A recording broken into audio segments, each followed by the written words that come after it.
Hello po, ayan, mag-unboxing tayo at habang ginagawa natin yan, pag-usapan natin ang sakit ng ulo. Ayan, madalas ka bang sumakit ang ulo?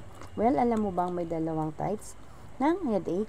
May tinatawag na primary at meron namang secondary headache. Ang primary headache ay klase ng sakit ng ulo na basta sakit ng ulo lang, hindi associated sa ibang karamdaman tulad ng migraine, cluster headache at tension type headache. Ang migraine ay isang neurological disorder na may kasamang pagsusuka, umiikot ng paningin at sobrang sensitive sa liwanag at ingay. Ang tension headache naman ay tinatawag ding stress headache. Mas medyo light sa migraine at ang cluster headache naman ay nangyayari biglaan na madalas kalahating bahagi lang ng ulo. Minsan ay cycle na dumadating.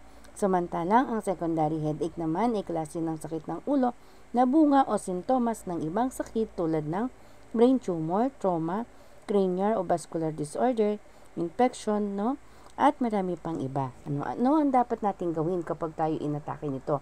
Uminom ng maraming tubig, ilimit ang physical activity, at mag-stay muna sa tahimik at madilim na silid.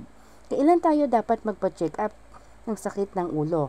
Kapag ang sakit ng ulo ay dumadala sa halimbawa 2 hanggang 3 beses sa isang linggo, kapag ito ay palala at hindi nakukuha sa pag-inom ng mga over-the-counter na analgesics, kapag ito ay tumagal ng 24 oras, at kapag ikaw ay 50 na pataas at ito ay naging pabalik-balik na.